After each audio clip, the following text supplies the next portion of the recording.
Bonsoir à tous et merci de nous retrouver sur le podcast du Club Paname, le 64e du nom. C'est Olivier qui modérera les débats aujourd'hui, ce qui devrait être plus facile qu'à l'accoutumée, en l'absence des tontons flingueurs Basto et Drayas, partis se ressourcer en Bretagne à coups de galettes saucisses et de chouchen. Pour m'accompagner ce soir, les habitués Lionel et Momo. Bonsoir Lionel, tout va bien? Bonsoir à tous. Oui, ça va bien, merci. Et toi?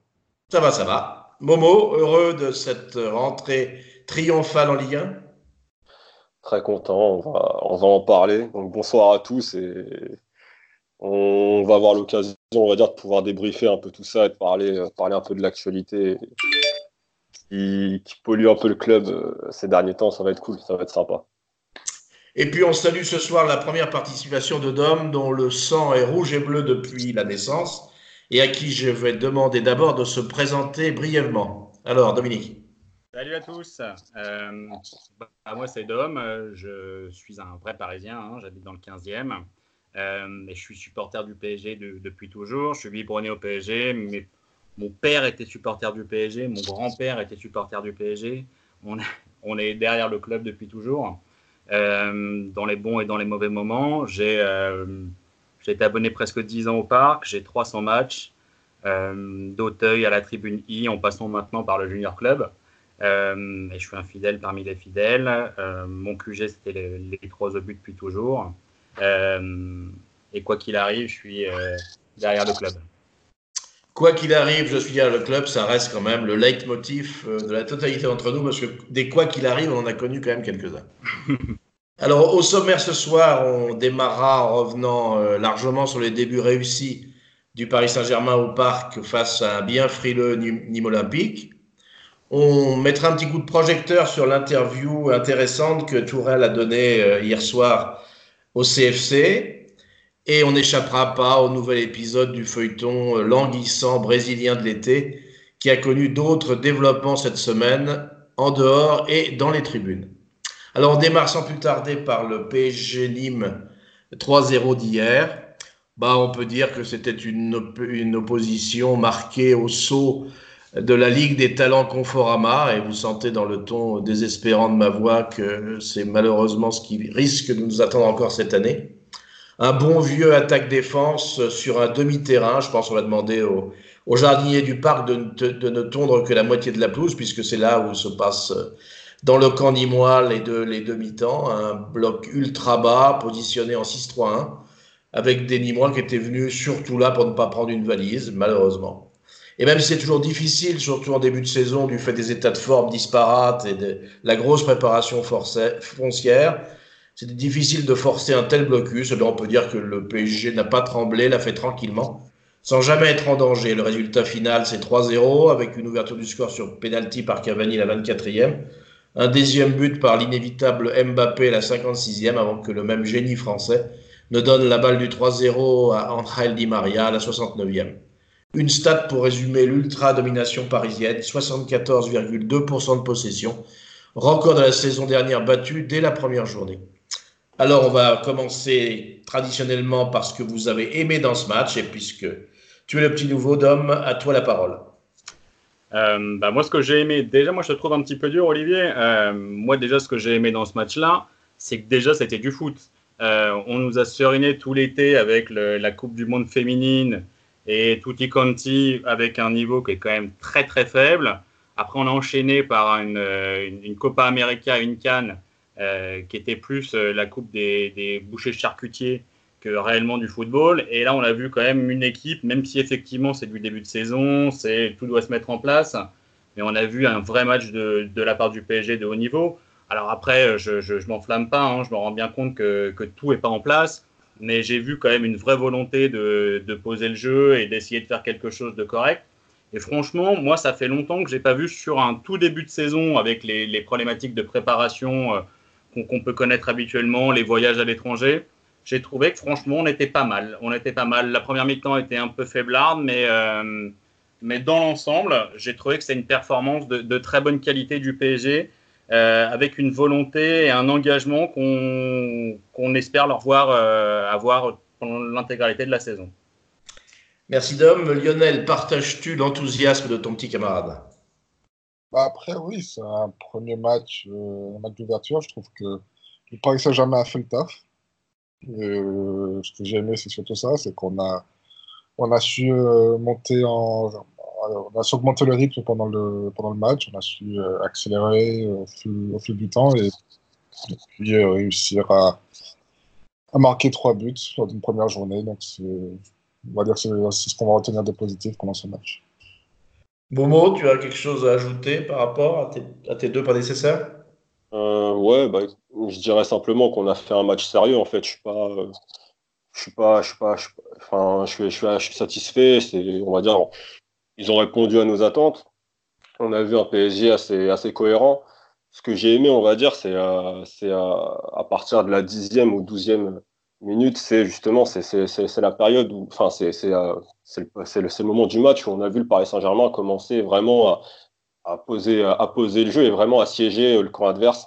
Et c'est à partir de là que ça a commencé à devenir un match de hand. Et si tu veux, pour la première fois vraiment depuis longtemps, ça me rappelle au niveau de la possession de balle. À ce niveau-là, c'est vrai que on va dire, ça m'a rappelé un peu le PSG de Laurent Blanc, enfin, à l'époque en tout Merci, cas. merci Momo, merci. Tu vois, et c'est là où, encore une fois, je savais que tu serais d'accord avec moi, mais encore une fois, c'est vrai que c'est une sensation que j'avais pas eue depuis longtemps devant un match du Paris Saint-Germain. Donc par rapport à ça, effectivement, c'est quelque chose de très positif. Et ce qu'il y a d'intéressant, c'est que sur ce match-là, j'ai vu que Tourelle a vraiment cherché à mettre ses joueurs les plus fiables sur le terrain. En tout cas, quand il parlait de joueurs fiables la saison passée, c'est ce qu'il a cherché. Bon, à quelques joueurs près, mais quand tu regardes, par exemple, la volonté de mettre Kehrer sur la droite à la place de Meunier, ça veut clairement dire ce que ça veut dire. Ensuite, on pourra revenir sur Abdou Diallo, par exemple, qui est monté en puissance au cours de ce match-là. Mais voilà. Mais sinon, je veux dire, si on prend individuellement les joueurs du Paris Saint-Germain, il y en a très peu qui n'ont pas été au niveau. Tout le monde a été au niveau. Il y en a qui ont été, qui ont été au-dessus, voilà, qui sont vraiment sublimés dans le collectif. Et il y en a d'autres qui ont fait le taf, mais qui n'ont pas. Je veux dire, il n'y a aucun joueur pour moi qui a été mauvais durant ce match-là. Et puis voilà. Après, oui, c'était un match de hand, quoi, tout simplement. Mais après, ce qu'il faut retenir, c'est effectivement que cette équipe de Nîmes c'est relativement affaibli cet été. Et on l'a vu, quoi. Et en plus de ça, si les intentions de jeu était clairement défensive. Je dirais, à aucun moment on a senti cette équipe de Nîmes chercher à vouloir mettre au moins ne serait-ce qu'un but ou ne serait-ce que frapper au but au moins une seule fois. Donc, euh, donc voilà, on va dire match sérieux. Voilà, on attend de voir la suite et l'intégration des nouvelles recrues, des autres joueurs dans cette équipe pour voir justement ce que eux apporteront en plus face à une adversité bien plus relevée. Oui, moi je retiens effectivement, comme tu le soulignes, c'est le mot bloc, moi, que je t'emploierais pour le match d'hier. On a trouvé des Ouais, lignes totalement. extrêmement resserrées.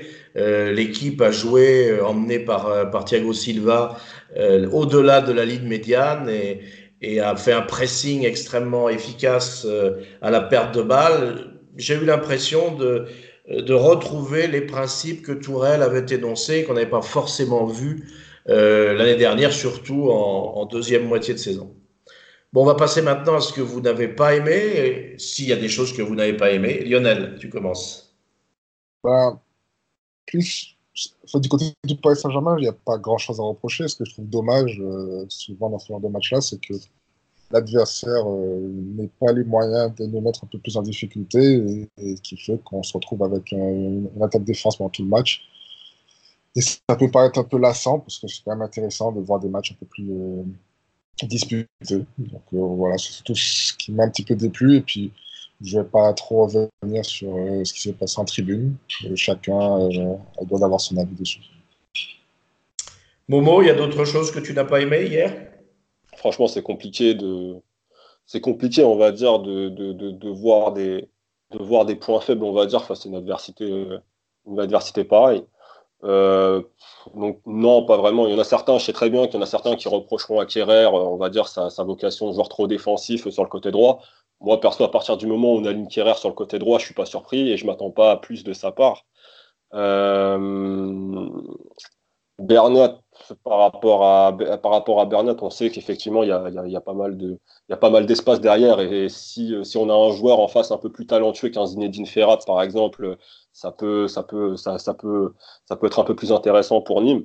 Mais on va dire que non, franchement, j'ai pas, on va dire, hier, en tout cas, il y avait pas matière à développer, on va dire, des choses négatives du côté du Paris Saint-Germain, sur le terrain, en tout cas.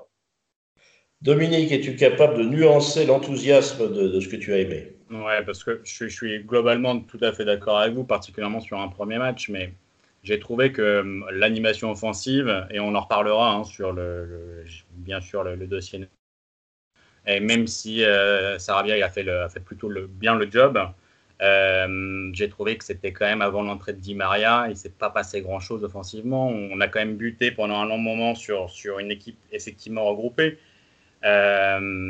Mais je pense qu'il va falloir quand même qu'on mette un peu plus de folie là-dedans et de génie, particulièrement contre ces clubs-là. Alors après, vous allez me dire, effectivement, on gagne 3-0, on ne se met jamais en danger, mais ça risque quand même sur certains matchs de nous manquer, parce que Drexler, on peut dire ce qu'on veut, ça fait un moment qu'on l'a, il apporte pas grand-chose hein, sur ce poste-là.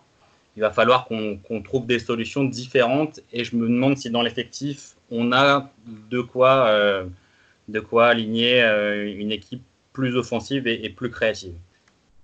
Je voulais rebondir sur ce que tu venais de dire, Dom. Hier, en fait, si tu veux, moi, je ne m'attendais pas à plus, tout simplement parce que moi, j'ai eu l'impression de voir un Paris Saint-Germain, en fait, qui s'est contenté de répéter ses gammes durant le match. Donc, on va dire, l'aspect folie que tu attendais. Moi, si tu veux, je ne m'y attendais pas forcément de la part de. Je m'y attendais pas forcément, en fait. Parce que l'objectif, si tu veux, c'était de se rassurer pour la reprise en championnat, qui plus est au parc, même si l'adversaire était plus faible. L'idée, c'était forcément de se faire les dents, mais se faire les dents, on va dire, d'un point de vue collectif. Et même si effectivement, je peux comprendre, hein, puisque après, ça s'explique forcément par Draxler, puisque c'est lui qui était censé, dans ce milieu de terrain-là, en tout cas, faire le lien entre le milieu et l'attaque. Et aujourd'hui, et en tout cas sur le match d'hier, on ne l'a pas forcément vu, mais tout simplement parce que c'est Draxler en réalité. Je veux dire, Draxler, il est dans la continuité de ce qu'il fait depuis des mois, depuis qu'il est aligné au milieu de terrain. Aujourd'hui, c'est un joueur qui a totalement, pour moi, qui a un jeu totalement dénaturé par rapport à ses qualités de base.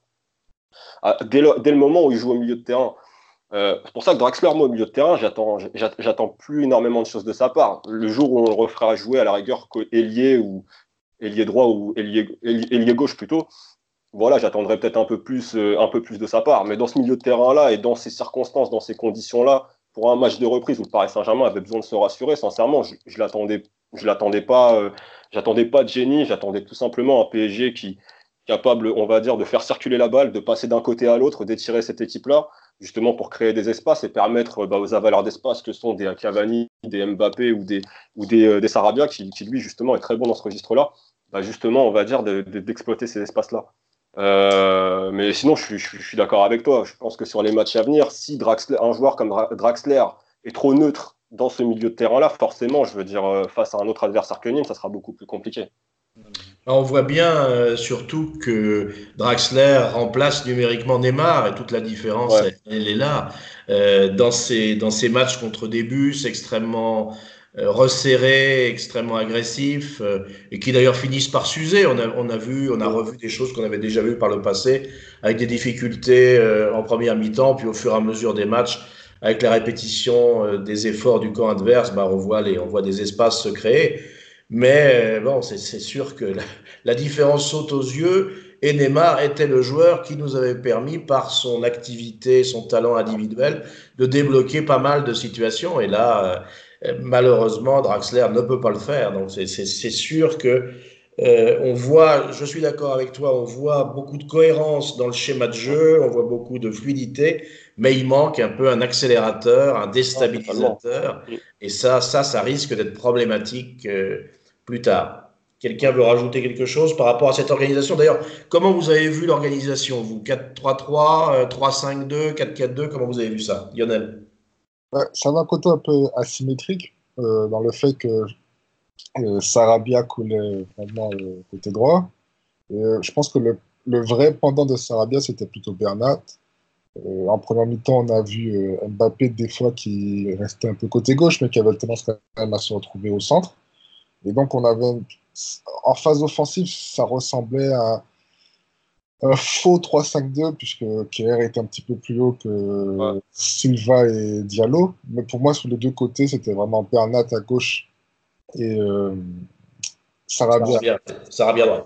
Voilà. Et puis Draxler, Mbappé, qui était un petit peu positionné derrière Cavani, avec Marquinhos et Verratti au cœur du jeu. Donc, c'est-à-dire que, comme on dit, on peut dire 4-3-3, 3-5-2, tout ce qu'on veut, mais c'était plutôt une animation, c'est-à-dire que défensivement, on redescendait avec une défense à 4, mais quand on a le ballon, on sait pertinemment que Kerrer, couloir droit, c'est pas sa spécialité, donc il a plutôt tendance, lui, à rester une position assez basse. Il a fait 2-3 fois des sorties pour aller faire des sortes qui n'ont pas apporté grand-chose, mais c'est surtout Sarabia qui collait le côté droit et Bernat à gauche. On a l'impression d'ailleurs dans cette asymétrie que le côté gauche a mieux fonctionné que le côté droit. Verratti avait été mis sur ce côté gauche, Kylian Mbappé également à gauche, et là et Bernat, on a vu de bonnes combinaisons entre eux, alors qu'avec les difficultés offensives de Kerrer, de Draxler qui n'est jamais très à l'aise à droite, bah, ça a nettement moins bien fonctionné. Comment vous avez vu l'organisation, vous, Dominique? Bah, c'est exactement ce que tu dis. Après, ce qui a sauvé quand même le côté droit sur toute la première mi-temps, c'est la bonne entrée de Sarabia. Moi, je suis surpris par ce joueur-là que j'avoue, je connaissais un peu, mais j'avais vu jouer tout au plus. Et je trouve il est bien rentré et qu'il nous amène quelque chose de différent. C'est plutôt un joueur sans ballon qui n'hésite pas à prendre la profondeur. Alors après, on le verra sur des matchs avec une opposition plus importante. Mais j'ai trouvé qu'il a quand même pas mal sauvé l'équilibre sur toute la durée de la première mi-temps jusqu'à qu'il sorte et qu'il soit remplacé par Di Maria, qui lui est quand même un joueur de très haut niveau et on voit bien la différence dès qu'il rentre.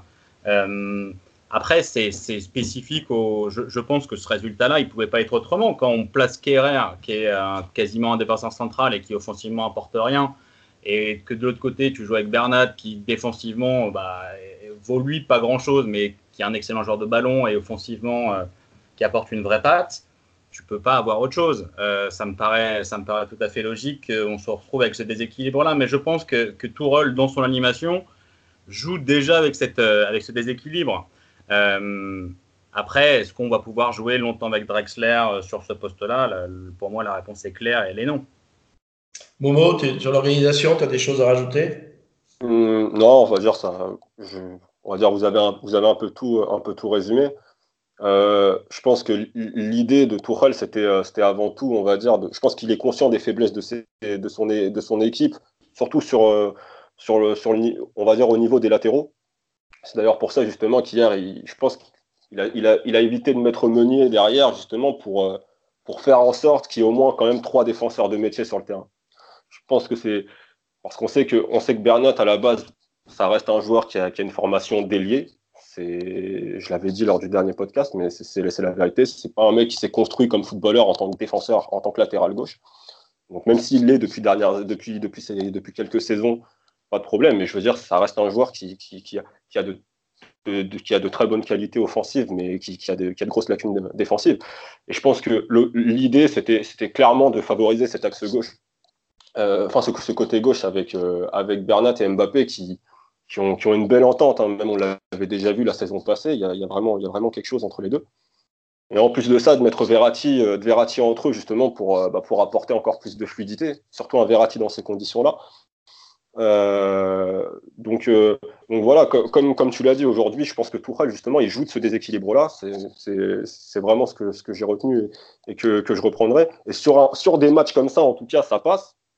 Maintenant, le problème, ça restera justement de trouver une organisation avec des défenseurs et des latéraux capables justement, on va dire, de garder cet équilibre-là, qu'il soit offensif ou défensif, mais face à des adversaires qui auront beaucoup plus de répondants. Et là, aujourd'hui, j'attends toujours de voir. Parce que là, franchement, face à Nîmes, c'est assez compliqué. C'est assez compliqué, on va dire, d'imaginer quelque chose de plus fort, en fait. Très bien, je crois qu'on a fait un petit peu le tour du collectif. On va passer maintenant aux individualités avec notre traditionnel top et flop. D'ailleurs, c'est toi qui commence, Momo, avec tes 3 tops. Alors, les 3 tops, dans un premier temps, je dirais. Alors, le premier, je mets Marco Verratti par rapport à son match. Euh, parce que, parce que voilà, en fait, il nous a proposé du Verratti qu'on aime, en fait.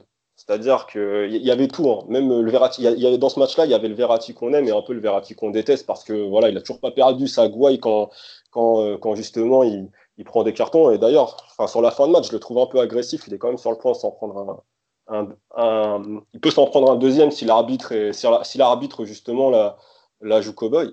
Mais en tout cas, il a fait un super match, comme comment dire, sa super sortie de balle devant sa surface en première mi-temps. Et ensuite, le deuxième, c'est le troisième but de Di Maria, où c'est lui qui va récupérer la balle dans les pieds, où justement, dès le pressing, il est là, la récupération du ballon devant la surface nîmoise. Et justement, il sert rapidement Mbappé, qui a plus qu'à servir, on va dire, à offrir un caviar à Di Maria. Donc Verratti dans un premier temps pour son match. Ensuite, je mettrai Mbappé et sa connexion avec Bernat. Et derrière, je mettrais tout simplement le retour des Brésiliens, à savoir Marquinhos et Thiago Silva dans cette équipe. Peu importe la place de Marquinhos dans cette équipe, que ce soit au milieu de terrain ou en défense centrale, mais voilà, c'est mon top 3 en tout cas.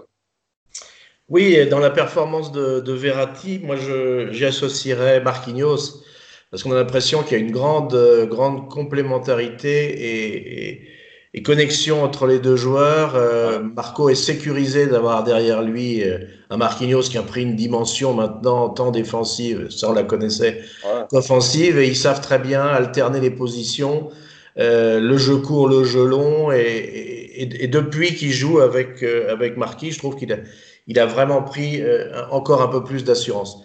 Dominique, toi, tes 3 tops. Moi, je vous rejoins quand même beaucoup sur les tops, hein. Pour moi, celui qui m'a plus impressionné sur ce match, effectivement, c'est Marquinhos. Dans un rôle hybride pour lui qui lui va comme un gant, il a pris une envergure vraiment, vraiment très impressionnante dans les derniers mois. C'est un poste qu'il découvre quasiment, parce nous, on le connaît en tant que défenseur central et c'était déjà un joueur extrêmement solide. Mais je pense que cette position un peu intermédiaire au milieu de terrain, lorsqu'en phase offensive, et être capable de redescendre dans un faux 3-5-2 et de faire le troisième défenseur central, parce qu'en réalité, c'est lui qui prend ce poste-là en termes défensifs, avec sa qualité de joueur, mais également sa vitesse. Franchement, je trouve qu'il est extrêmement impressionnant. Et comme tu le disais, ça permet de libérer complètement Verratti, qui a quand même quelques faiblesses, on le sait bien, au niveau de la vitesse, et d'être capable de jouer avec un joueur comme ça qui a et un excellent jeu de tête, de l'engagement avec sa formation de défenseur central, mais qui aussi nous surprend parce que par ses ouvertures et son jeu long, on n'insiste pas assez, mais beaucoup du jeu long est passé par Marquinhos hier, et j'ai trouvé qu'il était excellent sur ce registre-là, qu'il avait énormément progressé. Et on était depuis quelques années, quelques mois, ou voire quelques années sur la recherche d'un numéro 6. On est passé par tous les états. On a essayé 50 millions de positions. On a acheté des joueurs, on les a revendus. Et au final, on se retrouve avec Marquis qui était dans l'effectif déjà depuis de nombreuses années. Et franchement, moi, quand il est à ce niveau-là, je ne vois pas qui va lui prendre sa place. Et je le vois bien s'imposer tout au long de la saison dans ce poste de milieu de terrain axial. Et ça va être vraiment, ça va permettre à Tourelle d'appliquer son système préférentiel qui est ce faux 3-5-2, voire 5-3-2 selon les phases offensives ou défensives. Et je le vois bien vraiment s'imposer, peut-être déjà chez nous et peut-être au niveau supérieur. Après, moi, comme je vous le disais tout à l'heure, j'ai bien aimé Sarabia. C'est un joueur qui me surprend. Déjà, pendant la préparation, je l'avais trouvé bon. Là, je l'ai trouvé encore très bon. Après, effectivement, c'était son premier match, lui, avec nous en championnat. Et j'ai trouvé qu'il était discipliné et qu'il nous apportait quelque chose de différent. Alors, effectivement, le Verratti a été exceptionnel, mais ça, on en a un peu l'habitude. C'est pour moi notre joueur majeur, c'est celui sur lequel on va s'appuyer cette année pour reconstituer ce qui était notre force dans les grandes années, comme vous le disiez tout à l'heure, plutôt les années blancs, le milieu de terrain dominateur. S'il joue à ce niveau, et effectivement, lorsqu'il est libéré d'une partie du travail défensif, on se rend compte à quel point c'est un joueur exceptionnel. En termes d'engagement, même si parfois il en met un peu trop, mais c'est son caractère. Mais en termes techniques, c'est du très très haut niveau. Et cette relation qu'il va pouvoir développer, on l'espère, avec Mbappé sur un côté gauche prioritaire, pour moi, ça va faire extrêmement mal cette année. Moi, j'ai été moyennement moins impressionné que vous par le match de Mbappé. Après, c'est un joueur d'un tel niveau que contre une équipe comme celle qu'on avait en face, il fait des différences énormes. Après, j'ai trouvé qu'il perdait beaucoup de ballons, mais effectivement, on regarde au final, il a pesé énormément, il est sur toutes les actions et il finit avec un but, une passe D. C'est un match très propre. Après, j'attends encore plus de lui parce que sur des matchs comme ça, il doit faire un carton normalement. Particulièrement de la tête, il doit finir. Oui, alors bien sûr, on est toujours très exigeant avec Mbappé, mais c'est quand même pas des configurations de match où il n'a pas d'espace, où il peut pas partir vraiment lancé, qui sont difficiles pour lui. Moi, je trouve qu'il a beaucoup progressé, à la fois dans ses accélérations, dans sa technique en mouvement qui reste exceptionnelle, et dans des matchs bloqués comme ça où on a besoin de joueurs qui tentent, des joueurs qui pénètrent, des joueurs qui dribblent. Il a été un des rares à le faire. Alors, comme Neymar, lorsque c'est le cas, il perd beaucoup de ballons, mais on voit quand même que la majorité des actions quasi décisives, c'est lui qui en est l'instigateur ou le finisseur. Il va encore progresser à ce niveau-là, et on a absolument besoin de lui tant que Neymar ne revient pas ou n'est pas remplacé par un joueur du même type. Lionel, t'es top? Alors moi, j'ai mis en numéro 1, j'ai mis Marquinhos. Je pense que c'est devenu aujourd'hui le patron de cette équipe. En numéro 2, j'ai mis son compagnon Verratti. Comme a dit Momo, c'est vrai que au niveau du jeu, c'était pas mal. Mais c'est vrai qu'en fin de match, il a été peut-être un petit peu trop agressif. Mais c'est un joueur qui est très important quand il a ce niveau. Et je trouve que, alors, même si des fois, je peux lui reprocher la difficulté de le placer tactiquement dans cette équipe, je trouve que c'est un joueur qui est quand même très important pour le Paris Saint-Germain. Et en numéro 3, j'ai mis Mbappé, et je suis d'accord un peu avec Dom. Je trouvais que des fois, au niveau de ses choix, il est peut-être un petit peu trop individuel. Mais c'est vrai c'est quand même aujourd'hui, offensivement, notre atout numéro 1 lorsque Neymar n'est pas là. Alors on voit dans vos jugements que Marquinhos devient un joueur clé. Et pourtant, Tourelle a recruté des numéros 6, des joueurs qui vont jouer devant la défense, comme Gay. Donc, et il aura peut-être besoin, vu les prestations pas toujours abouties des autres centraux à côté de Silva, il aura peut-être besoin dans les grands matchs d'un Marquinhos qui soit défenseur central et qui forme une paire de très très haut niveau avec Thiago. Un Marquinhos qui, dans ce rôle, a d'ailleurs pris une dimension supplémentaire puisqu'il est capable maintenant, il n'hésite pas à le faire, à se projeter, à faire des relances longues. Donc on va voir comment il va réussir à articuler tous les atouts qu'il a aujourd'hui au poste de milieu de terrain. Bon, ça changera par rapport à l'année dernière où c'était plutôt le déficit à ce niveau-là. Donc ça va être intéressant à suivre. On va passer maintenant à vos flops. Donc Dom, si tu en as, tu commences. Effectivement, comme vous le disiez tout à l'heure, c'est difficile de sortir 3 joueurs qui seraient vraiment des flops au niveau du PSG. On peut parler effectivement de Drexler qui clairement est un niveau en dessous de tous ses petits camarades. En termes de plein de choses, c'est pas comme vous le disiez, c'est pas son poste. Dans ce système-là, il ne s'épanouit pas. Et effectivement, je pense qu'on va être obligé rapidement de trouver une autre alternative parce qu'on ne peut pas s'engager dans une saison qui va être longue et difficile avec ce joueur-là. À la limite, il pourrait être un complément sur un côté offensif, mais dans ces postes de milieu de terrain-là, il n'est pas à sa place. C'est clair et évident pour tout le monde maintenant. Après, au niveau du PSG, moi, je trouvais que dans l'ensemble, on était quand même pas mal et il n'y avait pas de surprise.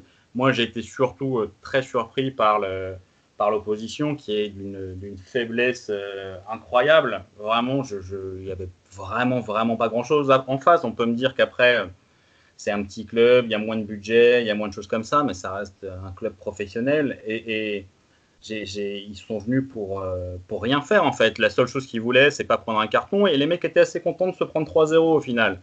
Alors après, on peut me dire que s'ils débutent, il leur manque beaucoup de joueurs, ils n'ont pas recruté ce qu'on veut, mais lorsqu'on est un vrai pro et que justement jouer le PSG au parc, c'est une fête et ils n'ont rien à perdre. Et là, effectivement, eux, ils n'avaient pas envie de gagner. Et ça m'a quand même particulièrement déçu. Ça a un peu gâché le spectacle hier. Voilà ce que je retire en flop du match d'hier soir.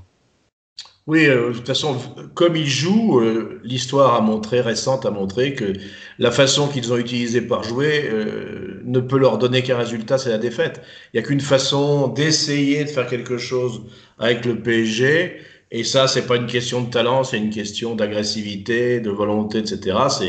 C'est d'essayer d'agresser, dans le bon sens du terme, les joueurs. Si jamais on reste comme ça, le cul dans les ronces, à attendre que ça se passe. De toute façon, on va tellement courir en première mi-temps qu'on sera accueillir en seconde. Donc ça reste décevant. Il y a quelques équipes comme ça qui viennent en victime expiatoire. Il y en a d'autres qui n'ont pas beaucoup plus de talent que ça, qui sont capables de gêner Paris en mettant d'autres ingrédients. Enfin bon, c'est comme ça dans le championnat de France. Lionel, est-ce que tu as des flops différents ou c'est les mêmes que ceux de Dom? Alors, moi, j'ai mis Draxler, Cavani, qui, je trouve, dans ce genre de match, n'a pas véritablement d'utilité, et Kerrer. J'ai trouvé quelconque, que ce soit offensivement. Et, bon, défensivement, il n'a pas eu grand-chose à faire, mais je l'ai pas trouvé. Enfin, j'ai trouvé qu'il n'était pas non plus utile dans ce match. Pour sa décharge, il est entre guillemets un peu sacrifié, c'est-à-dire qu'il est l'élément défensif déplacé sur le côté, et donc il va pas briller ni offensivement ni défensivement. Mais il faut voir après dans l'équilibre de l'équipe quelle est vraiment son utilité, pourquoi Tourelle fait ça. Est-ce que c'est simplement parce qu'il n'a pas confiance dans ses autres latéraux droits, ou est-ce que il a une idée d'un système à trois défenseurs dans lequel il joue ce rôle un petit peu hybride? Oui, j'avoue que je n'ai pas trouvé sa performance extraordinaire, mais j'ai du mal encore à analyser comment on veut l'utiliser. Momo, tu as d'autres flops que ceux de Tom et Lionel? Non, après, c'est vrai que quand je regardais le match au début, je sentais le flop, on va dire, au départ, en début de match, par rapport à Abdou Diallo, parce que je le sentais hyper hésitant et je le sentais assez fébrile en début de match. Puis après, enfin, j'ai quand même vu une montée en puissance, on l'a vu prendre on l'a vu prendre confiance et on l'a vu à 2 reprises participer au jeu offensif et trouver deux angles de passe intéressants pour délivrer 2 passes clés au cours du match. Donc ça va, je trouve il s'est bien rattrapé, contrairement, c'est vrai, à un Kerrer qui a été beaucoup trop neutre du fait de sa position. Mais encore une fois, c'est pour ça que Kerrer, pour moi, je dirais que pour moi, le seul flop, enfin à mon niveau, après c'est relatif, mais le seul flop que vraiment on va dire j'afficherais de manière évidente sur ce match-là, pour moi, c'est Cavani, que j'aime beaucoup. Mais ce match-là, si lui, on le juge uniquement sur les buts, je suis désolé, c'est un match où il doit finir sur un doublé au moins pour pas être dans les flops, en fait, parce que il en rate quand même pas mal. Il y a l'occasion d'Mbappé, enfin le caviar d'Mbappé qui lui donne en première mi-temps, qui encore une fois, juste après son penalty en plus de ça. Et puis en deuxième mi-temps, bon, il y a une frappe où il est en bonne position, et je veux dire, c'est un attaquant qui a quand même l'instinct de buteur et la capacité, on va dire, en général, de trouver la mire. Et là, pour le coup, ça n'a pas été le cas. Donc, moi, sur Cavani, je suis toujours sur ma faim en général, surtout quand je compare ce qu'il est capable de faire en sélection dans le jeu avec ce qu'il fait justement dans cette équipe du Paris Saint-Germain, où il se contente uniquement de rester dans la surface et d'attendre. Le problème, c'est que c'est un joueur qui a besoin, je trouve en tout cas, qui a besoin de beaucoup d'occasions pour en mettre une au fond. En général, il a besoin de. C'est pas un Pippo Inzaghi comme à l'époque où voilà, c'était une occasion, un but ou un Trezeguet par exemple. C'est pas, on l'appelle El Matador, mais pour moi, c'est pas un tueur de surface. C'est pas le mec qui va te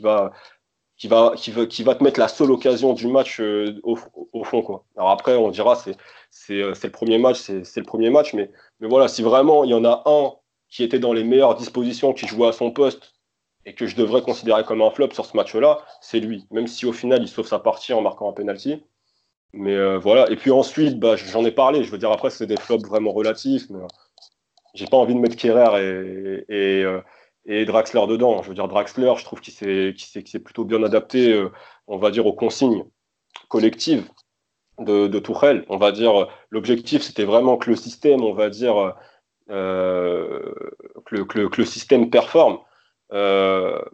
Et comme Dom l'a dit tout à l'heure, il manquait forcément du génie, il manquait ce côté un peu fluidificateur entre le milieu et l'attaque. Moi, je ne lui reproche pas sur ce match aller, en tout cas. Je pense que c'est un joueur qui a besoin de prendre confiance, qui a besoin de sentir monter en puissance lui également. Et en tout cas, je pense qu'au milieu de terrain, il ne prendra jamais le risque de prendre le jeu à son compte et puis de laisser parler les qualités techniques qu'il a en réalité. Donc voilà. Le seul flop, on va dire, déclaré que j'ai pour moi sur ce match-là, c'est Cavani. Et les autres, pour moi, ça reste des flops relatifs. Moi, si je peux rebondir là-dessus, je te trouve un poil dur avec Cavani parce qu'on lui reproche en fait ce qu'on ne reprocherait pas à Kerrer, ça veut dire de jouer dans un système qui n'est pas forcément adapté à lui et dans lequel il ne brille pas forcément.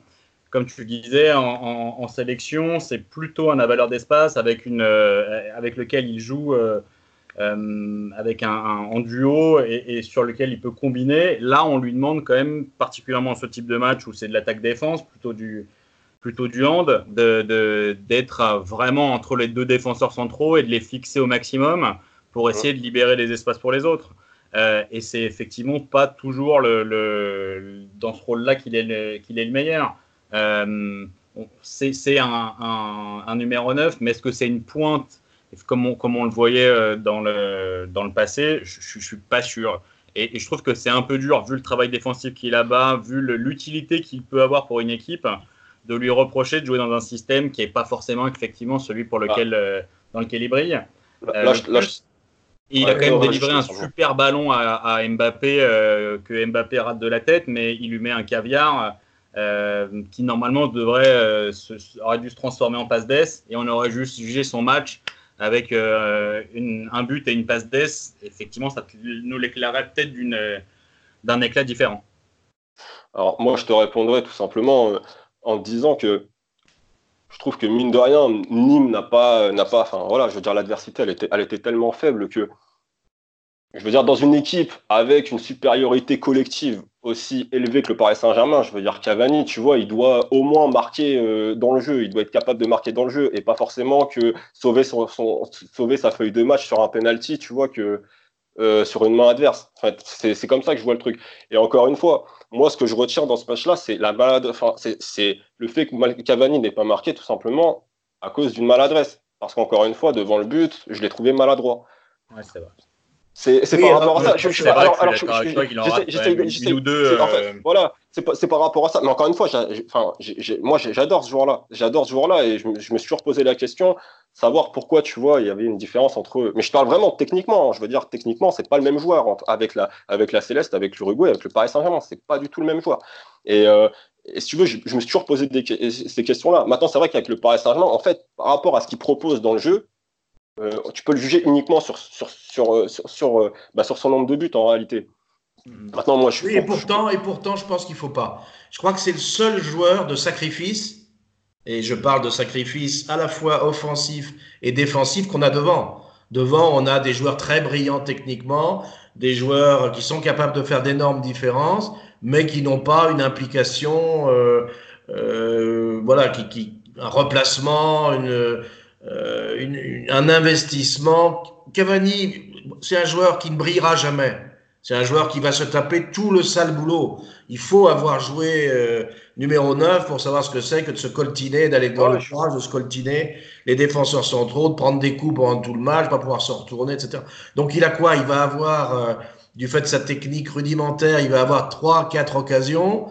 Alors, il y a des périodes où il va les mettre, il y a des périodes où il ne les met pas. En ce moment, il ne les met pas. Mais on ne peut pas méconnaître tout ce qu'il fait au profit de l'équipe dans ce grand travail de sacrifice. Tu vois, moi, j'en veux beaucoup plus à Draxler, qui est un joueur brillant, qui est un joueur qui devrait faire des différences, qui est un joueur qui devrait s'engager et qui continue à ronronner en diesel, quelle que soit sa position. Je lui en veux beaucoup plus à lui du fait du potentiel qu'il a, que j'en voudrais jamais à Cavani, parce qu'il fait le sale boulot pour les autres et qu'effectivement, on ne retient de lui que s'il marque ou qu'il ne marque pas. Il y a eu un petit clin d'œil au parc là, pour commencer à fêter l'approche du 50e anniversaire.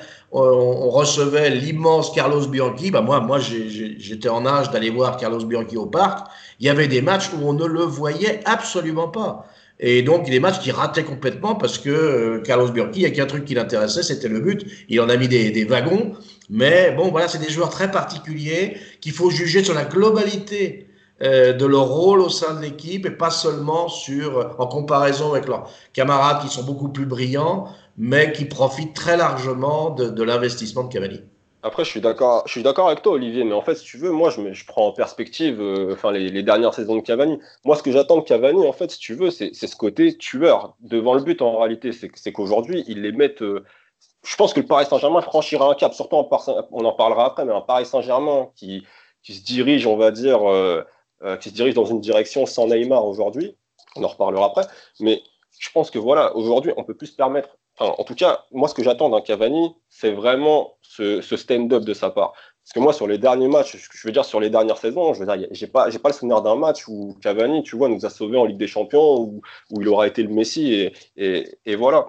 Je veux dire, Cavani, c'est un excellent scoreur en Ligue 1. C'est devenu le meilleur buteur de l'histoire du club. Mais je veux dire, à partir du moment où on passait les huitièmes en Ligue des Champions, on a toujours tapé sur les doigts de Neymar, de Mbappé, ou à l'époque de d'Ibra, voilà. Mais je veux dire, Cavani, c'est un immense joueur également. Je veux dire, on est en droit d'attendre de sa part dans des grands rendez-vous comme ça, sans lui trouver constamment des excuses. Bah, qu'à un moment donné, il ait le flair, l'instinct du matador, et qu'il soit capable justement de la mettre au fond, tu vois. Et aujourd'hui, il a ça, mais bon, par intermittence, parce qu'il rate beaucoup. Je suis d'accord. Mais moi, je te dis une chose, c'est que la tête que Mbappé a lamentablement ratée tout seul face au but, lui, il l'aurait Ouais, mis. il la met, mais c'est exactement ce que je me suis dit. C'est exactement ce que je me suis dit. Je me suis même dit qu'à ce moment-là, Mbappé, il a dû regarder Cavani, et les deux, ils ont dû s'échanger 2-3 sourires pour se dire la même chose. Mais, Je crois qu'on ne sera voilà. jamais tout à fait d'accord sur Cavani, Mais j'admire le joueur, en tout cas. Franchement, je l'aime beaucoup. Et moi, j'attends tout simplement que, voilà, un jour, qu'il me fasse mentir et qu'il les mette tout au fond, quoi, tout simplement. C'est ce que j'attends de lui. Pour moi, il a le profil pour, mais aujourd'hui, je trouve qu'il a cette maladresse-là que je lui reproche un peu. Mais encore une fois, c'est vrai qu'il compense par son activité hors norme sur le terrain. C'est quelqu'un qui mouille le maillot, qui est le premier défenseur de l'équipe. Ça, j'en suis tout à fait conscient. Mais je veux dire, un joueur de ce niveau-là, avec son importance et justement cet instinct de buteur, moi, je l'attends redoutable face au but, en fait. C'est juste par rapport à ça. Moi, en tout cas, je le juge en priorité par rapport à ça. eh bien, on suivra son évolution en cours de saison, en sachant que souvent, il démarre un peu difficilement parce que c'est un joueur qui a besoin d'avoir son potentiel physique à 100% pour pouvoir s'exprimer. Bon, à moins que vous ayez quelque chose à rajouter sur ce match de Nîmes. Quelqu'un voudrait dire quelque chose d'autre? Non, ça va. On va passer alors l'entourage du match. Il y a eu, comme souvent à la mi-temps, une interview de Tourelle qui a été réalisée avant le match et qui durait une douzaine de minutes, où il a été assez complet sur plein de sujets. Je trouvais une interview un petit peu décalée par rapport à ce qu'on voit aujourd'hui et avec des choses qui m'ont semblé intéressantes. Qu'est-ce que vous en avez retiré, vous, de cette interview? Lionel, tu commences. Moi, j'ai apprécié le côté humain que ça a dégagé chez lui. Puis, je trouve intéressant quand il a parlé un peu de sa relation avec Leonardo. On voit tout de suite un peu comme la différence avec quand il parlait d'Enrique, où à aucun moment il prononçait son nom l'an dernier. Et puis, là, on sent que cette année, contrairement à l'année dernière où tout le temps il cherchait des excuses, là, il a vraiment mis en avant le fait qu'aujourd'hui, il a un outil qui lui permettra de travailler correctement, parce qu'il a dit qu'il était satisfait de son effectif. Et que voilà, aujourd'hui, maintenant, qu'il assume entièrement les résultats cette saison et qu'il n'aura pas d'excuses pour travailler, qu'il n'est pas dans sa zone de confort, mais qu'il pourra vraiment bien travailler cette année. Et j'ai trouvé, franchement, son interview et la façon dont ça a été fait, ça lui a donné un côté très humain que j'ai vraiment apprécié, en fait. Momo, il y a d'autres choses qui t'ont intéressé dans cette interview? Non, non, mais franchement, enfin, je rejoins totalement Lionel sur ce qu'il a dit, sur la sensibilité qu'il a dégagée, on va dire, au cours de l'entretien. Je trouve que la communication de Tourelle, de toute manière, depuis la reprise, elle est tout simplement parfaite, en fait. Après, donc, ce qui s'explique également, on va dire, par l'avenue de Leonardo aujourd'hui, on voit bien que on lui pose des questions uniquement enfin, qu'en général, quand on lui pose des questions sur le sportif, bah, lui, il se contente de répondre sur le sportif et sur son boulot à lui. Et, euh, et voilà, non, franchement, enfin, voilà, j'ai pas grand-chose de plus à dire que ce que Lionel a déjà dit, hein. Dom, autre chose? Ouais, moi je suis tout à fait d'accord avec vous, hein. J'ai trouvé que c'était extrêmement bien maîtrisé. C'était très humain, voire attachant. Après, on est toujours en train de se poser la question sur ce type de com. Quelle est la part de naturel, quelle est la part de préparé? Parce qu'on sent bien que c'est extrêmement maîtrisé et que dorénavant, chacun a son rôle depuis l'arrivée de Leonardo. Et ce qui lui permet de souffler le chaud et le froid, particulièrement dans le dossier Neymar, et de se ménager quand même une possibilité de le conserver. Mais j'ai trouvé que oui, on s'est offert avec la doublette Leonardo-Tourelle une part de classe et de maîtrise qui nous manquait avec les différents entraîneurs qu'on a pu avoir dernièrement. Après, on peut aimer ou pas le système et l'entraîneur, mais on ne peut qu'aimer l'homme et la manière dont il communique et la manière dont il semble aimer ses joueurs et le respect qu'il peut apporter au club. Alors moi, ce qui m'a intéressé particulièrement dans cette interview, et c'est à mettre en parallèle avec ce que vous dites sur le duo de communicants en train de se constituer entre Leonardo et lui, c'est un petit peu ce good cop, bad cop vis-à-vis de Neymar. Leonardo étant dans le détachement froid, rien d'affectif vis-à-vis de Neymar, qu'il a plutôt mis un peu de côté, avec qui il ne communique plus et vis-à-vis duquel une vente ne pose aucun problème financier, mais non pas un problème sportif. Et de l'autre côté, un Tourelle qui reste encore dans l'empathie, qui fait part de son désarroi, véritablement de son désarroi qu'il aurait si jamais Neymar partait. Il remet en perspective la perte sportive qu'on ne peut pas mesurer aujourd'hui du départ de Neymar. Et dans cette période où tout pousse à une exaspération vis-à-vis du joueur et finalement au ras-le-bol général et à l'envie de s'en débarrasser le plus vite possible, cette double communication, à la fois positive et négative, je pense, maintient les intérêts du PSG en montrant au clan Neymar, bah non, on va pas vous laisser partir comme ça parce que le public nous le demande. Bah nous, on est là pour les intérêts du club. Et si effectivement, financièrement, bah, il faut qu'on s'y retrouve, sportivement, pour nous, ça sera une perte. Il faut donc que la contrepartie soit intéressante. Et je trouve que ce duo-là fonctionne très bien sur ce dossier qui est particulièrement bien géré depuis le début de la crise, où Paris a toujours gardé la main, et on en a vu l'illustration cette semaine et dimanche avec cette interview de Tourelle. Il y a d'autres choses que vous vouliez dire sur cette interview? Peut-être pas sur l'interview, mais sur le duo Leonardo-Tourelle. Je pense aussi, parce que j'entends souvent les gens essayer de comparer la situation de Tourelle avec celle de Comboiré lorsque Leonardo était venu au patiemment au début du projet. Je pense qu'aujourd'hui, que ce soit Tourelle ou Leonardo, ils ont tout intérêt, tous les deux, que ce duo fonctionne.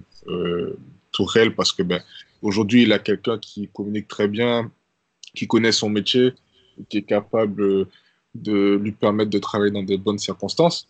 Et Leonardo, qui sait que si Tourelle fonctionne, même si c'est pas l'entraîneur qui l'a choisi, même si c'est peut-être pas le style d'entraîneur qu'il aime, si Tourelle fonctionne, ça veut dire que le patient a bon résultat et qu'il va continuer à progresser.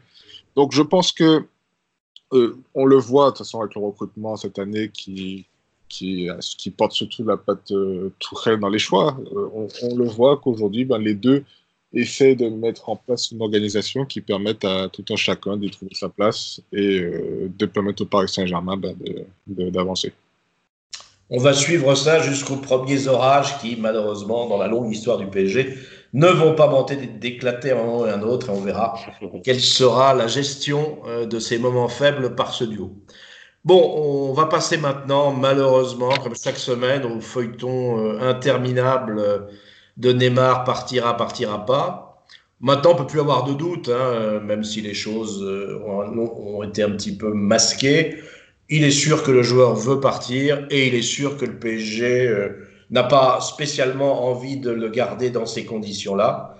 On l'a appris samedi de la bouche de Leonardo que les choses évoluaient, puisque si jusque-là, le club n'avait jamais fait état de négociations, il semble que des négociations commencent à se faire jour, même si l'issue est bien sûr incertaine du fait de la complexité du dossier. Alors le marché anglais s'étant fermé vendredi, c'est un duel entre Barça et Real auquel se résume maintenant la destination possible du Brésilien, ce classico sur le terrain et hors du terrain, avec les implications que ça peut avoir en termes d'image et de ressentiment des supporters des deux camps si ça se fait dans un sens ou dans un autre. Bon, j'avais voulu qu'on démarre par la communication du club, on en a déjà parlé. Maintenant, votre sentiment à ce stade de l'évolution des choses, est-ce que vous pensez que le départ de Neymar est aujourd'hui inéluctable? Dom. Bah, déjà, pour qu'il soit inéluctable, ça veut dire que tout est bouclé et qu'on est sûr que son transfert va se faire. Or, en l'état actuel des choses, et comme on le disait surtout depuis que le mercato anglais est bouclé, rien n'est moins sûr. On se pose la question en fait de savoir si le Real a réellement envie de faire l'opération ou s'ils sont juste là pour embêter le Barça, comme ils en ont l'habitude de le faire sur pas mal de dossiers. Et ce qu'il ne faut pas oublier quand même, c'est qu'on parle du transfert de Neymar qui, lorsqu'il est arrivé au PSG, était le plus gros transfert de l'histoire. Et qu'en termes de financement, de gestion, en particulier de tout ce qui est le rôle des agents, c'est pas ce type de transfert-là, c'est pas comme ça. On parle d'addition de joueurs, mais sauf qu'on n'est pas sur les marchés américains de la NBA. On ne peut obliger aucun joueur à quitter un club lorsqu'il est sous contrat. Pour moi, c'est pas du tout fait qu'on le vende pendant ce mercato. Et on le voit bien dans la communication, même si effectivement Leonardo a voulu avoir une communication extrêmement ferme en disant que personne n'est indispensable, que personne n'est au-dessus du club. On a quand même le deuxième son de cloche avec Tourelle qui se rend bien compte de la perte réelle sportive. Après, franchement, je ne pense même pas que ça va se jouer à ce niveau-là, le départ ou le non-départ de Neymar. Je pense que ça va plutôt se jouer au Qatar. Savoir quelle sera la stratégie d'image, moi je dois avouer que c'est des réponses que j'aurais pas forcément, mais quelle est encore l'image à l'international de Neymar? Est-ce qu'en Chine, c'est des boires sportifs ou c'est des boires extra-sportifs? Est-ce que ça a impacté son image? Est-ce qu'ils vendent moins de maillots là-bas qu'ils n'en vendaient avant? Je pense que c'est plutôt sur ces questions-là que ça va se jouer. Et quelque part, en réalité, le savoir si le désamour des supporters et les choses comme ça, c'est accessoire. Là, on parle sur une histoire qui est quand même quasiment des histoires de grand capital ou de grand capitalisme. C'est des histoires à plus de 200 millions d'euros. La question de pouvoir le financer, le Barça et le Real ne le feront que déjà s'ils sont capables de les financer. Et même si le Barça le faisait, pour le faire jouer où au final? Ils ont fait venir Griezmann, ils ont encore toute leur attaque de la saison dernière. Franchement, je ne vois pas comment ils vont faire tourner ça, à part mettre Suarez sur le banc. Moi, j'y crois pas une seconde, vu l'efficacité de ces joueurs-là. Franchement, pour moi, c'est absolument pas inéluctable. Lionel, pour toi, il part ou il reste? Je pense que toutes les parties sont d'accord pour se dire que je pense qu'un départ serait peut-être la meilleure chose. Alors, j'ai pas l'impression que le Paris Saint-Germain, en tout cas par la voix de Leonardo, soit farouchement opposé à son départ.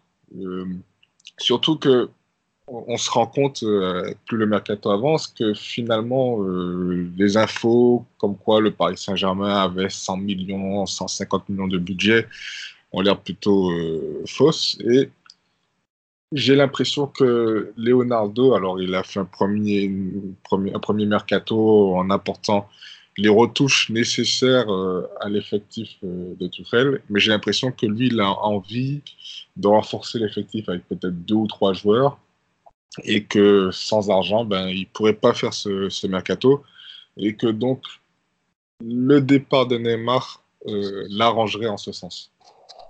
Et comme tu as dit tout à l'heure avec le duo Neymar-Tuchel, je pense que la façon dont Tourelle en parle, c'est une façon de toujours dire, ben, au sein du club, on le voit, que ce soit Mbappé lorsqu'il s'exprime, Verratti, tous les joueurs, en disant que c'est un joueur fantastique, que nous on veut qu'il reste et autres. C'est une façon de dire, ben, de toute façon, sportivement, ce serait une grosse perte pour Paris, donc on ne va pas le brader. Et de l'autre côté, dire, ben, on ouvre la porte, mais il faut mettre les sous. Donc, je pense que, alors c'est pas inéluctable, mais je pense que ce soit du côté de Neymar ou que ce soit du côté Paris Saint-Germain, le départ sera peut-être plus bénéfique pour l'environnement et pour la suite des choses que conserver un joueur. Même si son talent est immense et que pour moi ça reste le meilleur joueur derrière Messi et Ronaldo, pour tout ce qui se passe à l'actuel, je pense que son départ serait pas, alors, je dirais pas une bonne chose, mais ce serait mieux qu'il parte qu'il reste au Paris Saint-Germain. Ça serait la moins mauvaise chose, disons. Voilà. Bobo, tu partages? Bah, je comprends, on va dire. Je comprends. Après, si tu veux, moi, je suis sur une ligne où moi, je veux absolument pas le voir partir, en fait. Donc, moi, je veux pas le voir partir parce que déjà, premièrement, je pense que l'essentiel, ça reste le terrain. Même si avec des joueurs comme ça, les enjeux sont bien plus importants. Mais je veux dire, à partir du moment où tu perds Neymar, je veux dire, et je pense que ça, tout le monde le sait, tout le monde aura l'honnêteté, même parmi les spectateurs et les supporters les plus farouches, on va dire, qui étaient au stade, auront l'honnêteté en tout cas de le reconnaître, c'est que cette équipe-là, c'est pas la même. C'est-à-dire que une équipe avec ou sans Neymar, c'est pas la même chose. De la même manière que si Neymar partait, bah, l'équipe qui le récupérait serait bien plus forte. Nous, déjà, de ce côté-là, on perdrait en qualité. Et quand bien même on était amené à recruter des joueurs qui pourraient éventuellement le remplacer, les joueurs qui le remplaceraient, bah, c'est pas Neymar. Donc à partir de là, je veux dire, ils remplaceraient Neymar, mais voilà, avec les limites qu'ils connaissent. Même si on parle de très bons joueurs. Donc, moi, à partir de là, je veux dire, sportivement, pour moi, tous les feux sont au vert pour que le mec reste. C'est-à-dire qu'il a un entraîneur qui le cajole. Après, enfin voilà, c'est des histoires entre la direction, Leonardo, et puis Nasser Al-Khelaifi, qui, lors de sa première interview, avait décidé, on va dire, de lui rentrer dedans parce que on avait appris qu'il avait demandé son départ, et voilà. Moi, ce que je préférerais, sincèrement, dans le meilleur des mondes, peut-être après, voilà, je vis dans un monde de bisounours, ou voilà. Mais moi, ce que je voudrais voir, en tout cas, c'est une volonté de le garder. Alors, le fait de Leonardo de remettre l'église au milieu du village et puis voilà, de taper du poing sur la table, c'est encore une bonne chose. Hein. Je ne lui reproche pas, au contraire, c'est une très bonne chose. Au Paris Saint-Germain, on voit que toutes les choses sont en train de se mettre en place et de se structurer au niveau de la direction. Maintenant, là, si vous voulez, on vient de démarrer le championnat. Il y a des échéances, les échéances européennes vont arriver très très rapidement. Et la seule garantie sportive que tu as, pour moi, c'est de savoir que si tu as Neymar dans ton équipe elle est largement plus forte. Contrairement voilà, au fait. Enfin, moi, en tout cas, pour moi la meilleure recrue qu'on pourrait faire, c'est Neymar en réalité dans cette équipe-là. Pourquoi ? Parce que on l'a vu sur les 2 dernières saisons lorsqu'il n'était pas blessé. Alors après, sur on va dire son état de forme physique, Olivier, je te laisserai t'exprimer puisque c'était certainement la personne la plus qualifiée pour en parler. Mais je veux dire, en dehors de ces 2 blessures, moi j'ai rien à lui reprocher en dehors de ces 2 blessures. Et sincèrement, dans l'équipe qu'on a aujourd'hui, dans l'équipe qu'on a constituée, qui n'est pas la meilleure du monde, mais en tout cas qu'on a plutôt bien étoffée. Donc une équipe que je trouve cohérente, qui a des manques, je pense, notamment au niveau des latéraux. Mais moi j'ai envie de le voir dans cette équipe-là en fait. J'ai tout simplement envie de le voir dans une équipe où il y a des milieux de terrain qui courent. Moi c'est ce que je reprochais les 2 dernières saisons, c'est-à-dire qu'il nous manquait des joueurs qui couraient, notamment au milieu de terrain. Et dans cette équipe, au milieu de terrain, on a des joueurs aujourd'hui qui courent. On a un peu plus de joueurs. Et Et je trouve que voilà, il sera bien mieux entouré, il sera bien mieux protégé, je trouve. Et voilà, moi en tout cas, j'ai envie de le voir rester par rapport à tout ça. Je veux dire, il a fait 2 saisons où il nous a montré quand il était sur le terrain que 9 fois sur 10 c'était le meilleur. Je repense au match face à Lyon où, comment dire, Mbappé met un quadruplé, mais c'est lui l'homme du match. Donc il faut imaginer ce qu'il a fait pour être homme du match alors que Mbappé a mis un quadruplé. Enfin, je veux dire, voilà, c'est. On va abréger un petit peu, excuse-moi, pour avancer. Ouais. Je crois qu'on est tous d'accord avec toi pour dire que ça serait une perte dont on ne mesure probablement pas encore l'importance, mais on sent quand même que les choses arrivent à des points de non-retour. Et on se posait la question de savoir s'il serait aligné pour ce match de Nîmes ou pas, et s'il n'était pas aligné, ça voulait probablement dire que le club ne prenait pas de risque avec lui et de le blesser alors que son transfert est en train de discuter. Il y a quand même beaucoup de choses qui vont dans ce sens-là. C'est pas dit qu'il ne reste pas, mais tout est fait apparemment pour que ce transfert puisse se faire, s'il doit se faire, si les gens sont capables de s'aligner sur les prétentions du PSG. Et puis il y a un autre élément supplémentaire cette semaine. Tout le monde attendait la réaction des supporters. Voilà. Bien sûr, s'il était sur le terrain, mais même s'il ne l'était pas. Et je crois que cette réaction a dépassé en violence tout ce à quoi on pouvait s'attendre, avec des banderoles injurieuses que j'avais rarement vues au parc pour un de nos joueurs. Bon, ces banderoles venaient du CUP. Le CUP, on connaît sa proximité avec la direction du club. Sans être parano, on peut penser que le club n'a pas forcément vu d'un mauvais œil que ces banderoles soient déployées. Alors vis-à-vis de ça, est-ce que pour vous, les réactions des supporters sont justifiées et corollaires, est-ce qu'elles marquent un divorce définitif entre les joueurs et les supporters, un peu entretenu par la direction? Lionel, tu commences.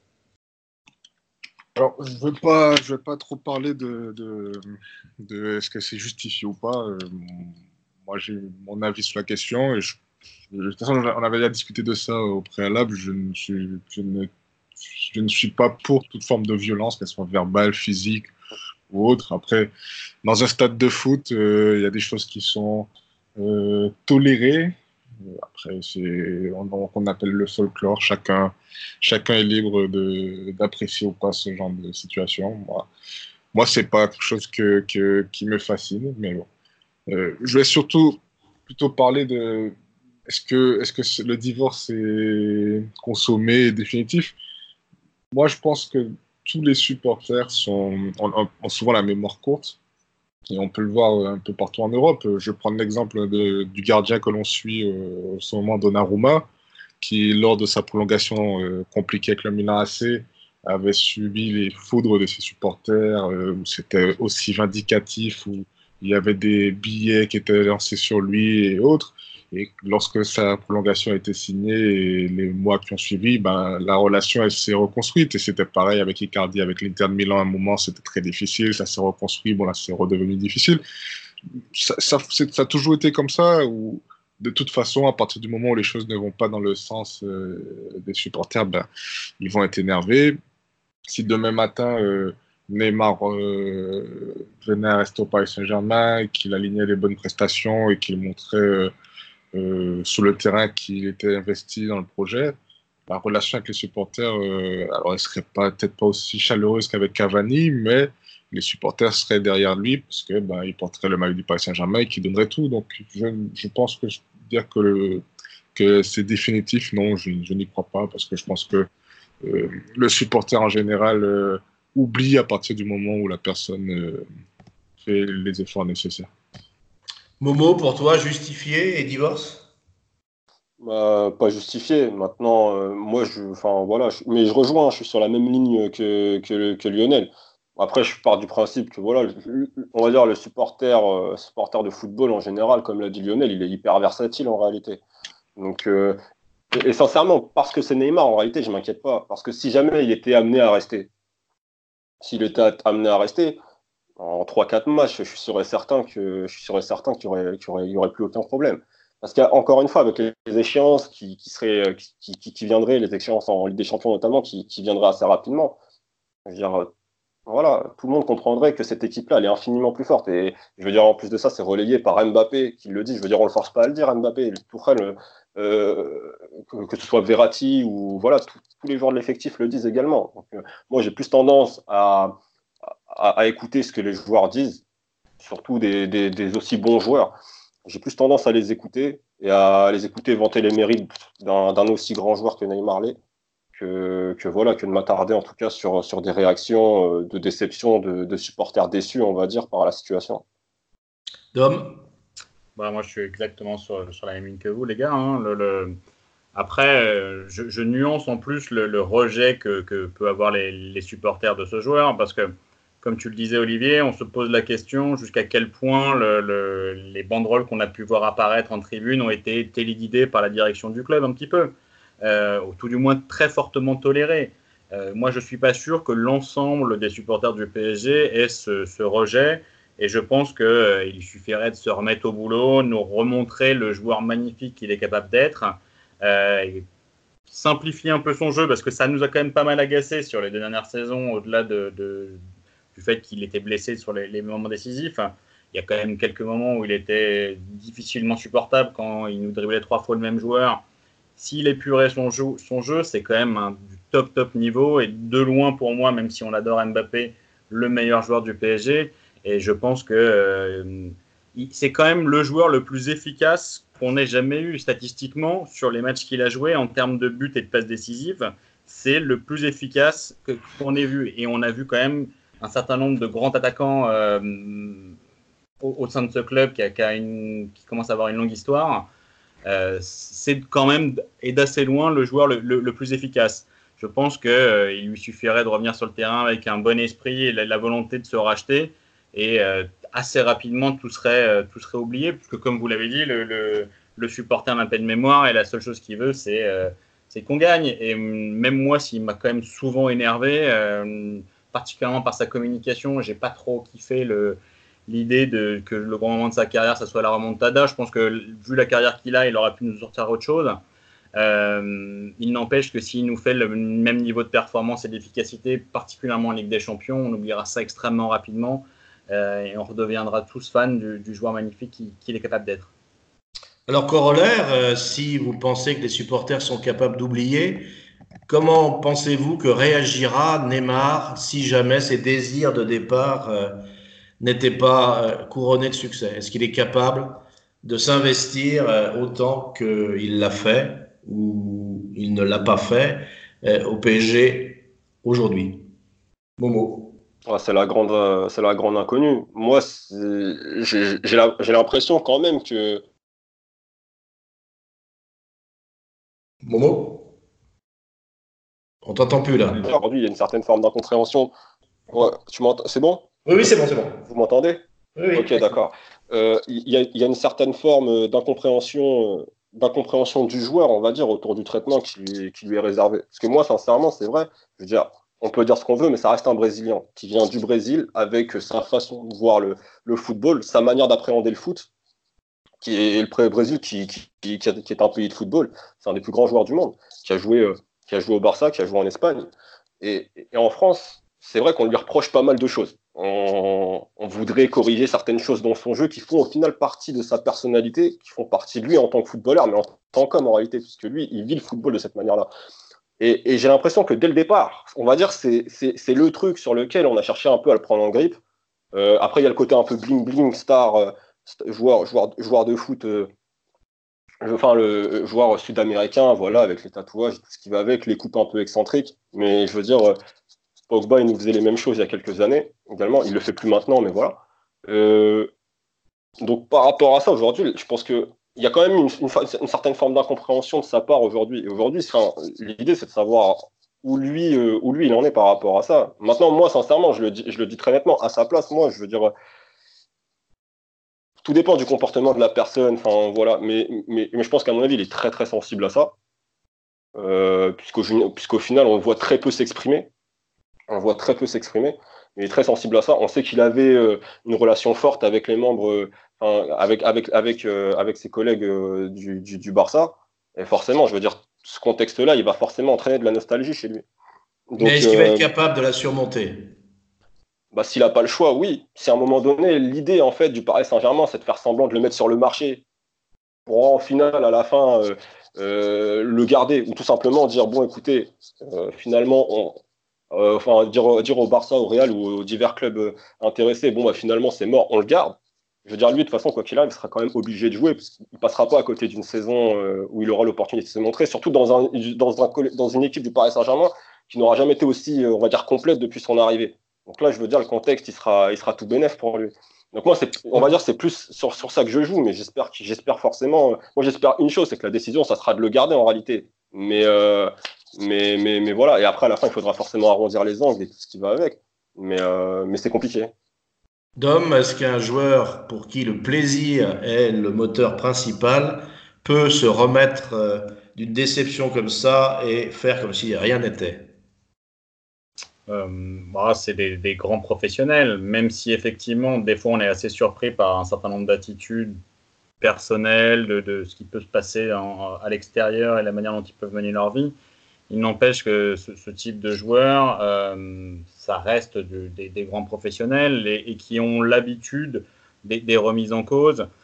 Mais c'est vrai qu'on est quand même surpris qu'un joueur de ce talent arrive dans une situation comme actuellement, où il y a un peu un désaveu général, parce que au Brésil, on est un peu dans la même situation. Ça a été pendant très longtemps l'enfant chéri, le Brésil a réussi à gagner la Copa sans lui, a trouvé un système de jeu différent où ils ont pu enfin se passer de lui avec un jeu plus équilibré peut-être. La question se posera si effectivement il reste un peu sur le banc et que le PSG réussit à faire des bonnes performances, à trouver un système cohérent sans lui. Est-ce que ça lui mettra un peu d'envie, de niaque? Moi, je ne crois pas du tout aux joueurs qui balancent une saison. Je pense qu'en l'état actuel des choses, il ne peut pas se le permettre. Même si, comme on le disait, hein, ce côté bling-bling peut amener une perception un peu erronée de ce qu'il est. C'est quand même un joueur qui est courageux. On l'a vu par ses retours de blessures parfois anticipés, la souffrance que ça peut amener. Moi, je le vois absolument pas balancer la saison. Après, on peut se poser la question en termes de vestiaire et de rapport avec ses collègues. Comment ça va se passer? Apparemment, la communication qui est faite, c'est qu'il est quand même bien accepté. Il n'y a pas eu de rejet, ou tout du moins pas de communication qui nous amènerait à penser qu'il y a un rejet réel du vestiaire vis-à-vis de sa personne. Moi, je pense qu'il est possible, voire probable, que après quelques efforts de sa part, peut-être un petit discours dans le vestiaire, qu'on le réintègre, pas comme si de rien n'était, mais dans des bonnes conditions et qui lui permettrait de donner sa pleine mesure cette saison. Lionel, d'accord avec ça? Oui, je pense que tout a été dit. Je pense que c'est avant tout c'est quelqu'un qui aime le jeu et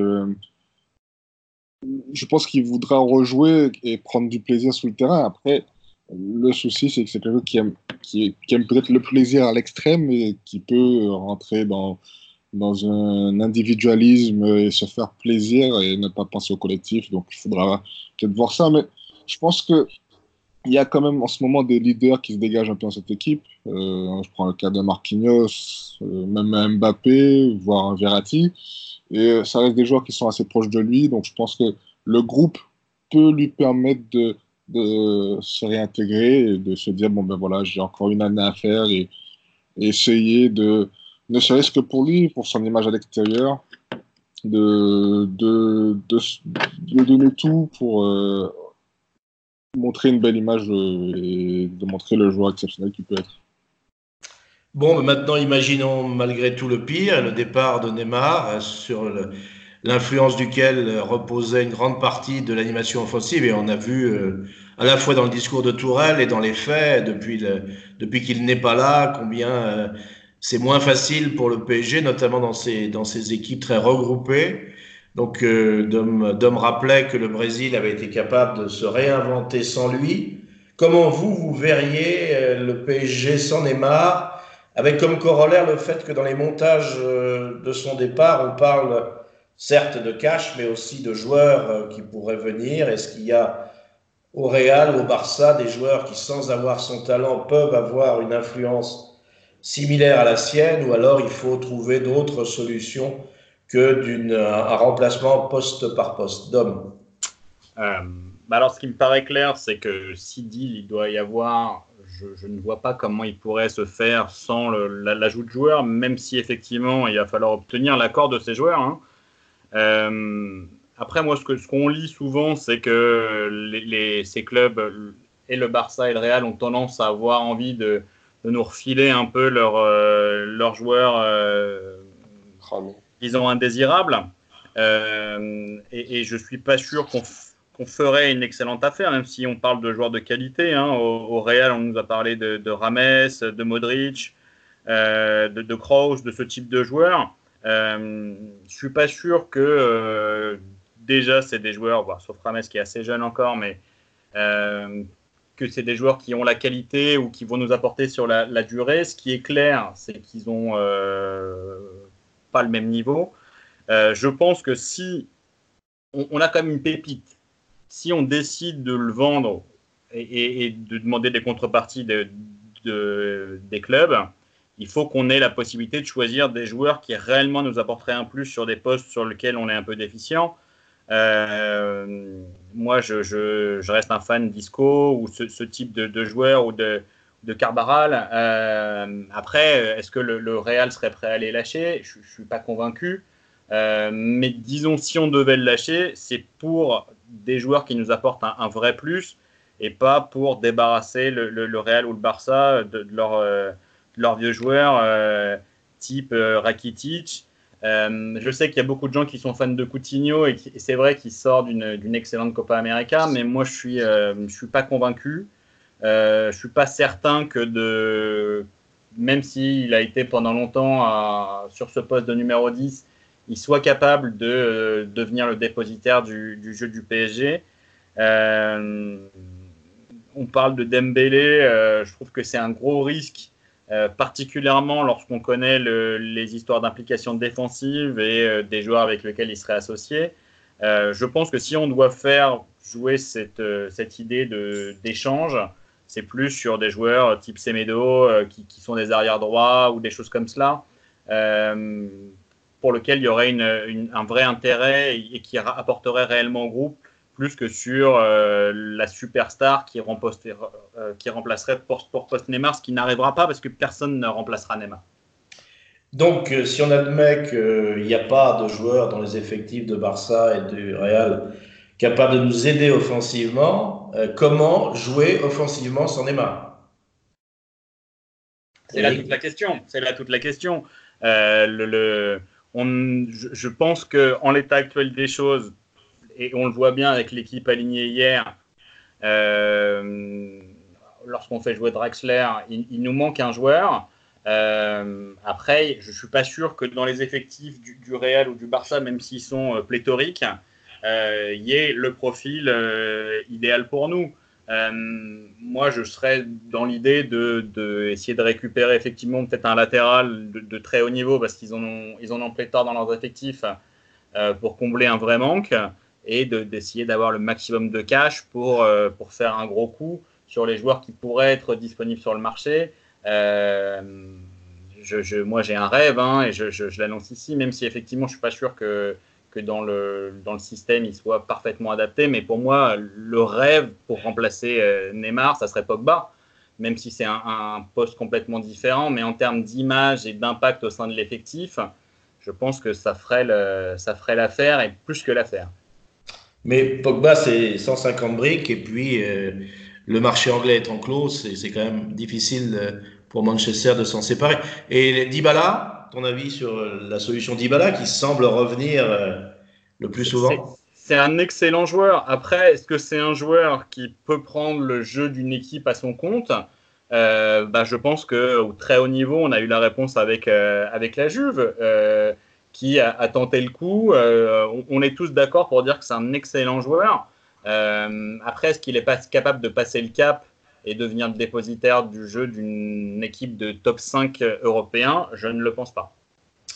Lionel, ton avis alors sur comment jouer offensivement sans Neymar, avec des joueurs dans le cadre de son transfert, d'autres joueurs, comment tu vois ça toi?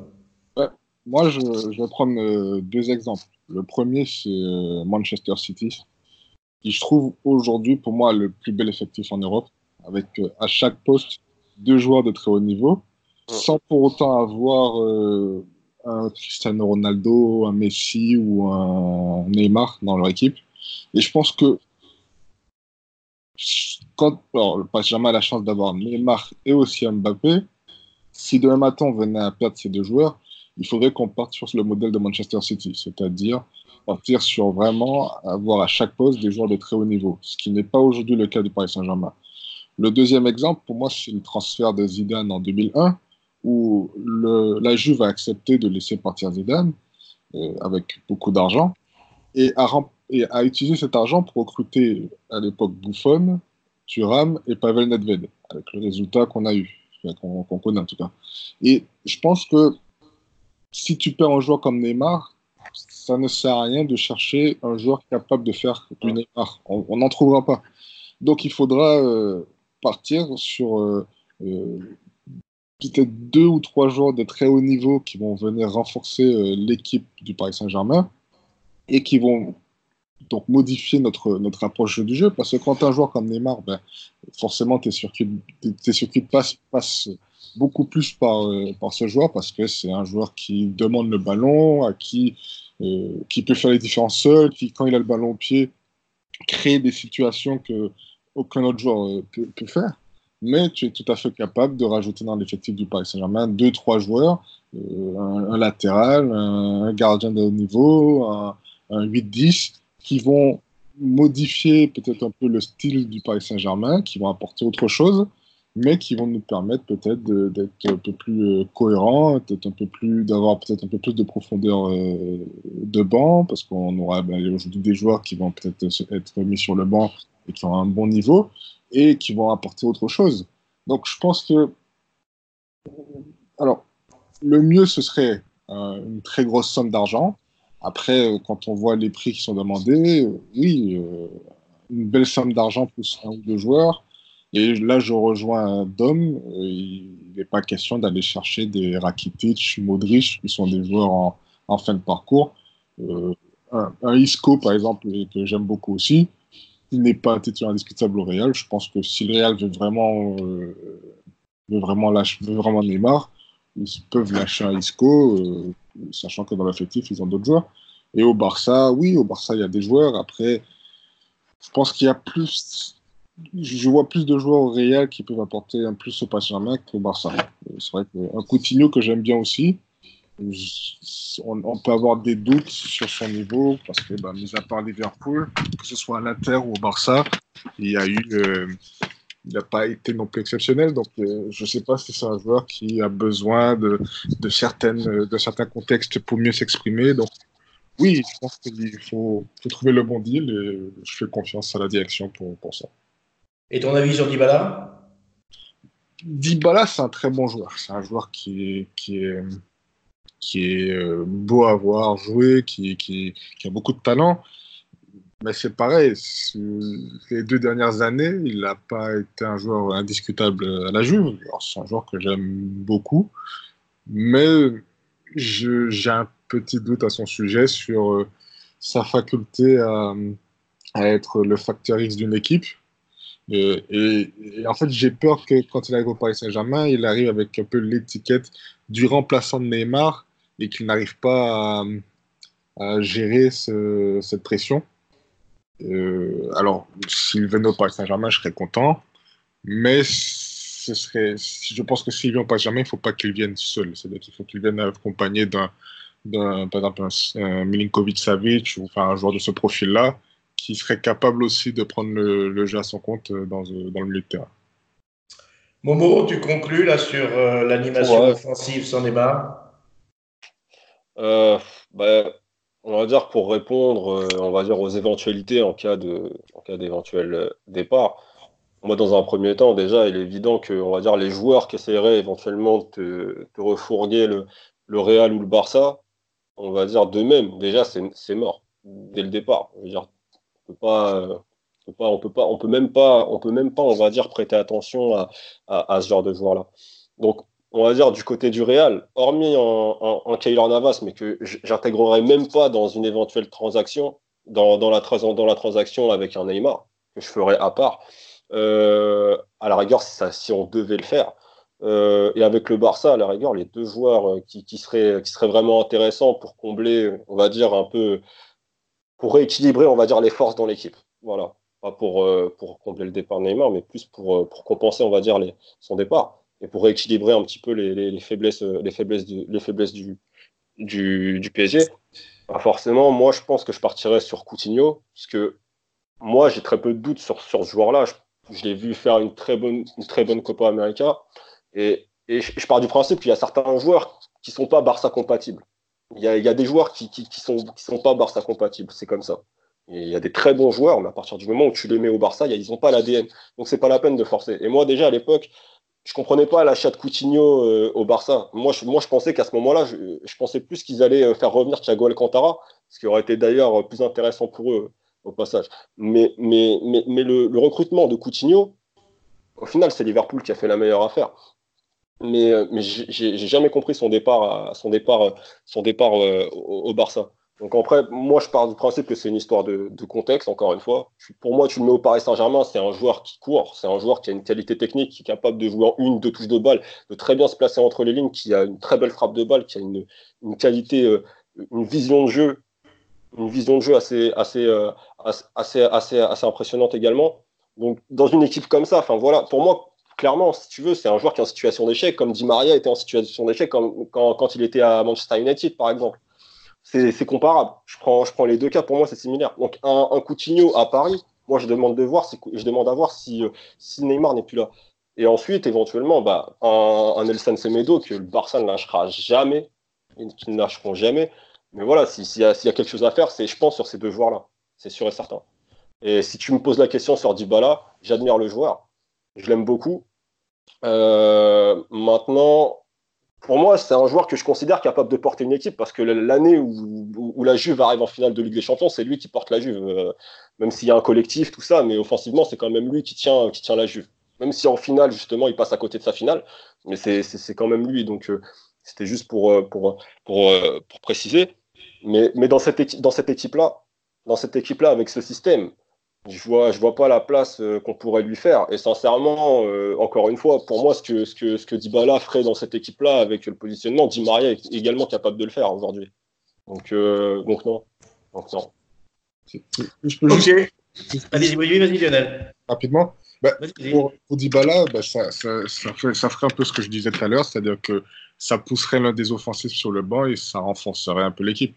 Je pense que si Dybala arrive au Paris Saint-Germain, je pense qu'on peut bien imaginer un duo Dybala-Mbappé devant et de se retrouver avec en backup un Cavani. Tu joueras avec Dybala et Mbappé devant, les deux devant. Ouais, on n'a pas un qui prend la ballon de la tête, on n'a pas un qui va aller au charbon. C'est ça en fait. C'est ça. Oui, mais je me souviens plus trop de l'effectif de la Juve l'année où ils arrivent en finale avec Dybala. T'as Mandzukic devant. Mandzukic qui était un charbonneux quand même. Hein. Ouais. Non, mais je crois que Dybala, ça fait partie de ces joueurs formidables, mais que tu ne sais pas comment utiliser. C'est des joueurs qui posent un problème tactique à toutes les équipes. Ça fait partie de ce type de joueurs-là.